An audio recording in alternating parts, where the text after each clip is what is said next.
الحمد لله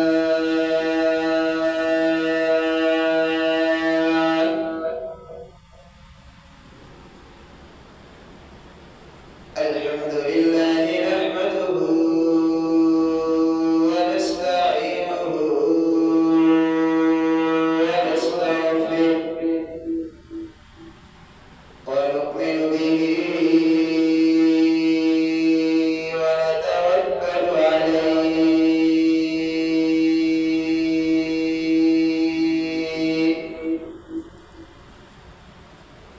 ونعوذ بالله من شرور أنفسنا ومن سيئات أعمالنا من يهده الله فلا مضل له ومن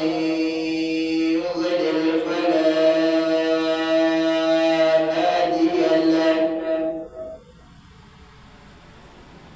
ونشهد أن لا إله إلا الله وحده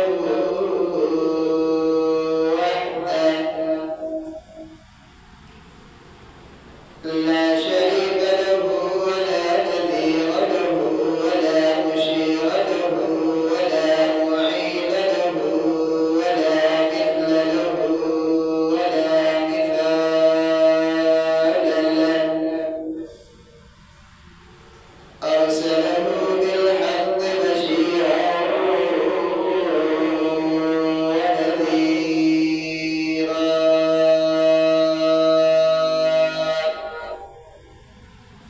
وداعيا إلى الله بإذنه وسراجا منيرا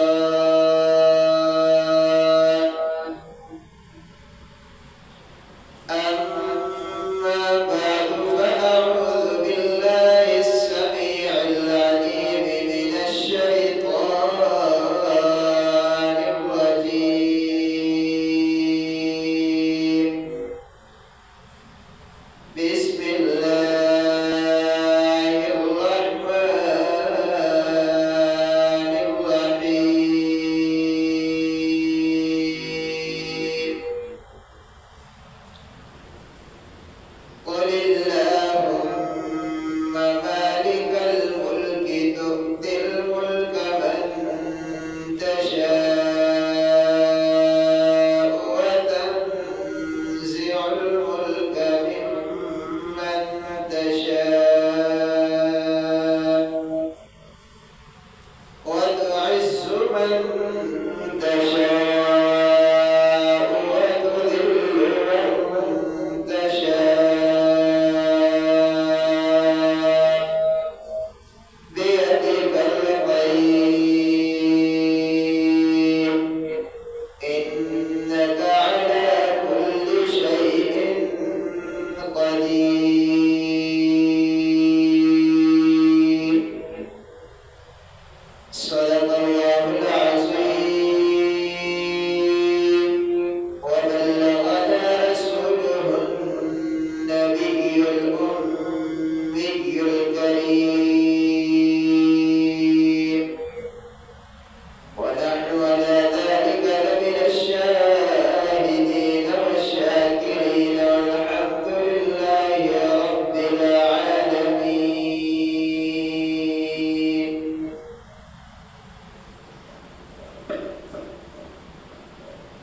گرامی قدر سامعین کرام، معزز بزرگوں، دوستوں، ساتھیوں، قرب جماعت میں اسلام سے تعلق رکھنے والی اسلامی ماؤں اور بہنوں، میں نے آپ حضرات کے سامنے قرآن مجید فرقان حمید کی چند آیات مبارکہ تلاوت کی ہیں۔ دعائے خالق کائنات رب لم یزل مجھے ہر وسط کہنے کی توفیق عطا فرمائے اور آپ حضرات کو حق اور سچ سننے کی اور اس پر عمل کرنے کی توفیق عطا فرمائے۔ جو آیات مبارکہ تلاوت کی گئی ہے ان کے اندر اللہ تبارک و تعالی یہ ارشاد فرما رہے ہیں کہ دنیا کی بادشاہت یہ عارضی ہے۔ دنیا کے اندر جتنے بھی بادشاہ ہیں جو آئے تھے، جو آ رہے ہیں یا آئیں گے، یہ سارے کے سارے عارضی ہیں۔ ان کی بادشاہت ختم ہونے والی ہے، ایک نہ ایک دن ختم ہو جائے گی۔ یہ صرف اور صرف دنیا کی محبتوں میں لگے ہوئے ہیں اور دنیا کے اندر مال کے ساتھ ان کا لگاؤ ہے۔ جس دن یہ بادشاہ دنیا سے چلے جائیں گے، ختم ہو جائیں گے، اس دن ان کا مال بھی ختم ہو جائے گا۔ اللہ کہتے ہیں کہ صرف اور صرف ایک میری ذات باقی رہے گی، میرے علاوہ دنیا کے اندر کسی کی کوئی ذات باقی نہیں ہے۔ اور باری تعالیٰ کے ارشاد ہے، اللہ تعالیٰ فرماتے ہیں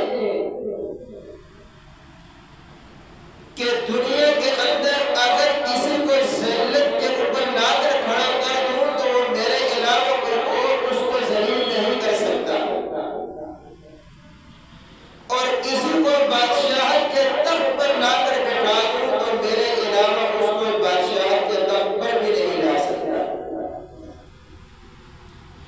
اللہ فرماتے ہیں عزت ذلت یہ سب کچھ میرے ہاتھ میں ہے۔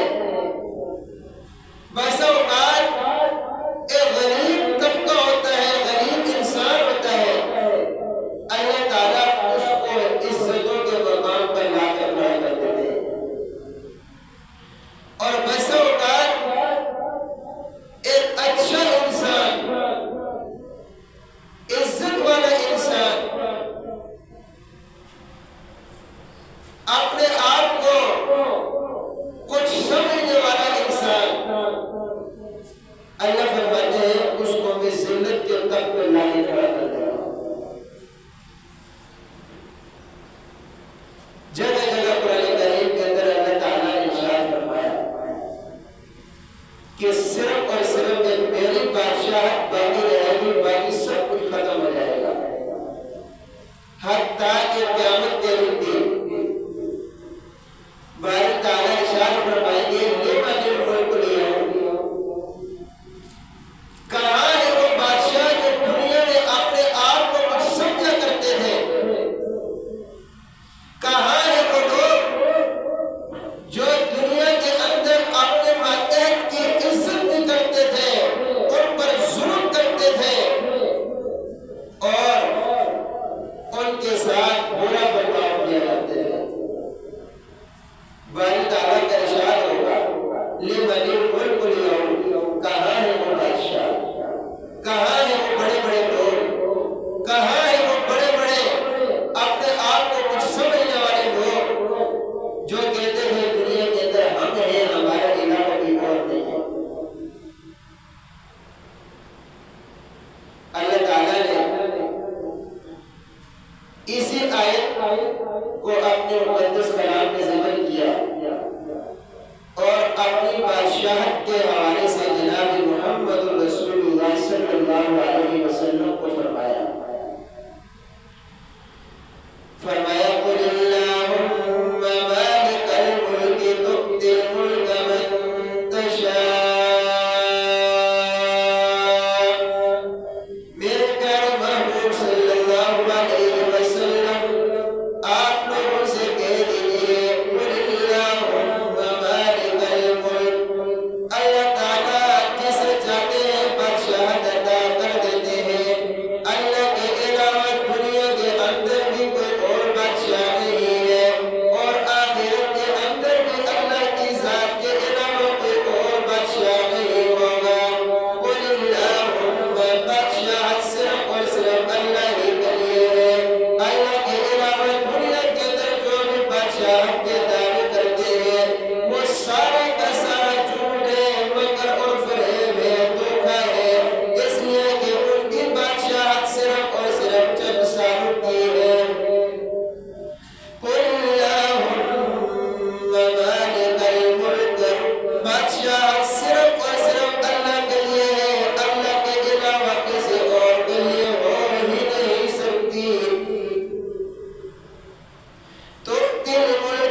باتیں ہیں ان لوگوں کی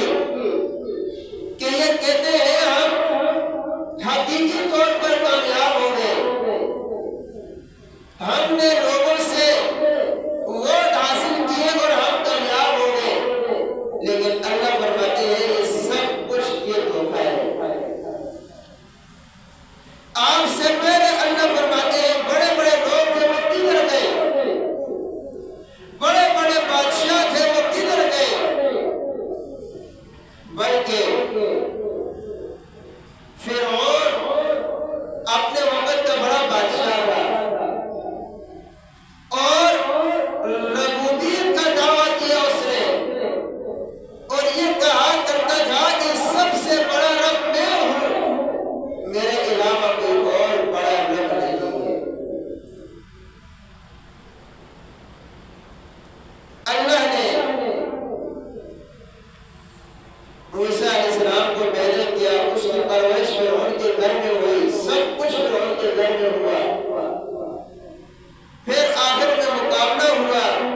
موسیٰ علیہ السلام جیت گئے، فرعون اس کے جادوگر ہار گئے، وہی جادوگر موسیٰ علیہ السلام پر ایمان لے آئے، اور فرعون کے اندر تکبر اتنے زیادہ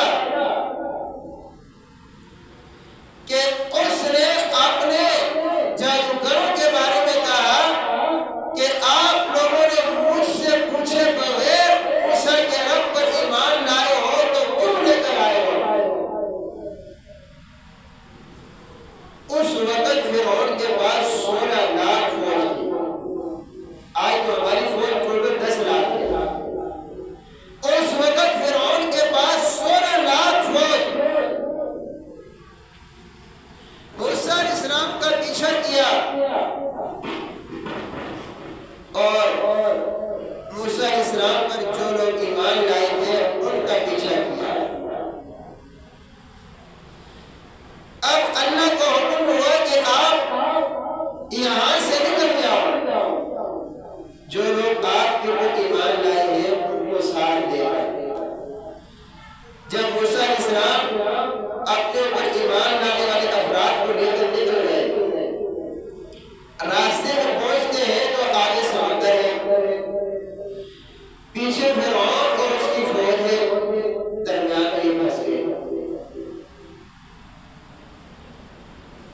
اللہ کی بارگاہ میں ہاتھ اٹھائے،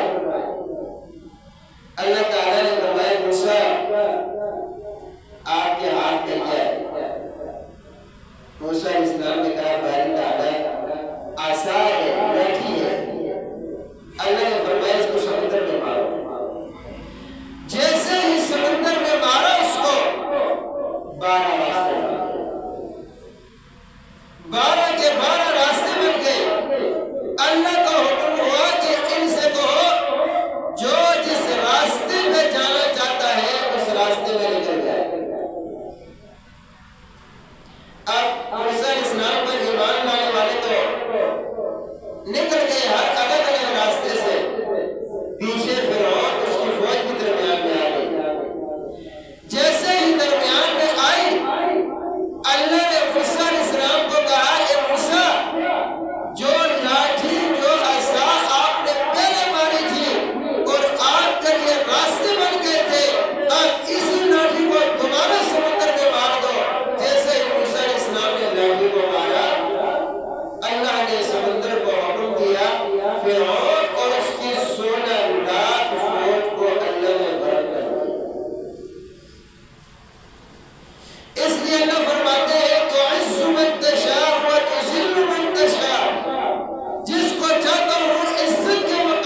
اللہ کے علاوہ کسی اور کی بادشاہت نہ لے سکتی ہے، نہ چل سکتی ہے، نہ باقی ہو سکتی ہے۔ اس آیت کے اندر بھی اللہ تعالیٰ یہی فرما رہے ہیں اپنی بادشاہت کے بارے میں، قُلِ اللَّهُمَّ مَالِكَ الْمُلْكِ، اے نبی آپ کہہ دیجئے بادشاہت صرف اور صرف اللہ کے لیے ہے۔ تُؤْتِي الْمُلْكَ مَن تَشَاءُ، جس کو چاہتا ہے بادشاہ بنا دیتا ہے، جس کو چاہتا ہے بادشاہ کے تخت سے نیچے اتار دیتا ہے۔ تُعِزُّ مَن تَشَاءُ وَتُذِلُّ مَن تَشَاءُ، جس کو چاہتا ہے عزت دیتا ہے، وَتُذِلُّ مَن تَشَاءُ، اور جسے چاہتا ہے ذلت دیتا ہے۔ بِیَدِکَ الْخَیْرُ، فرمایا خیر اللہ کے ہاتھ میں ہے، اللہ کے علاوہ کسی اور کے ہاتھ میں ہے۔ آج اگر ہم کسی پیسے والے کو دیکھتے ہیں تو اس کے پیچھے بھاگتے ہیں کہ یہ میری کچھ مدد کرے گا، لیکن اللہ فرماتے ہیں یہ آپ کی مدد نہیں کر سکتا جب تک میں نہ چاہوں۔ اس لیے اللہ فرماتے ہیں ان کے پیچھے مت بھاگو، یہ دنیا والے صرف اپنی واہ واہ کے لیے آپ کو بنائیں گے، ان کی واہ واہ ہو جائے گی اور آپ کی واہ واہ اس طریقے سے ہوگی کہ فلاں بندہ ہے، فلاں بڑے بندے کے ساتھ اس کے تعلقات ہے، بس اس حد بات تک یہ محدود رہے گی۔ لیکن آپ اس بڑے بندے سے الگ ہو گئے، آپ کی واہ واہ ختم ہو جائے گی۔ صرف اور صرف اس بڑے بندے کا نام ہوگا کہ کتنا عظیم انسان ہے، کہ دیکھو فلاں کو پیسے دیے، فلاں کے علاقے میں کام کرایا۔ ہم اس بات کو نہیں سمجھتے، اس نے جو غریبوں کی مدد کی وہ بھی ہمارا حق ہے، ہمارے پیسے کو لیا جا رہے اور ہمارے پیسے سے علاقے میں کام کرایا جاتا ہے، اور جو غریبوں کے ساتھ تعاون ہو رہے یہ کوئی ان کی ذاتی ملکیت نہیں ہے، یہ مجھ سے اور آپ سے ٹیکس لیا جاتا ہے اور اس ٹیکس کو ملک کے خزانے میں ڈال کر وہاں سے غریبوں کی مدد کی جاتی ہے۔ اس بات کو اپنے دماغ میں سوچو، اس پہ غور کرو کہ آج ہمارے ساتھ کیا ہو رہا ہے۔ مسلمان کہیں پر ظلم کی چکی میں پس رہے اور کہیں پر مسلمان تھوڑی سی بستی میں، تھوڑے سے علاقے میں، چھوٹے سے صوبے میں خوش ہے۔ کیوں؟ اس لیے کہ ایک طرف کام ہو رہے میرے اور آپ کے پیسے میں، اور دوسری طرف ہم سے پیسہ لے کر ہمارے اوپر ظلم کیا جا رہا ہے۔ ایسے ایسے لوگ بھی ہیں کہ جن بیچاروں کو کھانے کے لیے کچھ نہیں ملتا، جن کے بچے رات کو بھوکے سوتے ہیں، جن کو ایک وقت کی روٹی نہیں ملتی، اور ہمارے صدر اور وزیر اعظم صاحب جب کسی ملک کے دورے پہ جاتے ہیں تو 10-10 لاکھ روپے کا صرف دن کا ناشتہ ہوتا ہے۔ جو یہ 3 سوٹ پہنتے ہیں 70,000 اور 80,000 کی اس کے اوپر ایک بستہ ہوتی ہے، یہ پیسے کی مسئلہ ہے؟ آج تک کسی نے سوچا اس کے اوپر، یا کسی نے غور و فکر کیا اس کے اوپر؟ صرف ہمارے ملک کی واہ واہ ہو گئی کہ ہمارا وزیر اعظم صاحب فلاں ملک گیا اور اس کی وہاں پر لوگوں نے بہت عزت کی، اس کو پروٹوکول دیا۔ ہمارا جنرل صاحب فلاں ملک گیا، اس کو اچھا پروٹوکول ملا، اس کی اچھی عزت ہوئی، اس کی اچھی مہمان نوازی کی گئی۔ اللہ فرماتے ہیں سب کچھ جھوٹ ہے،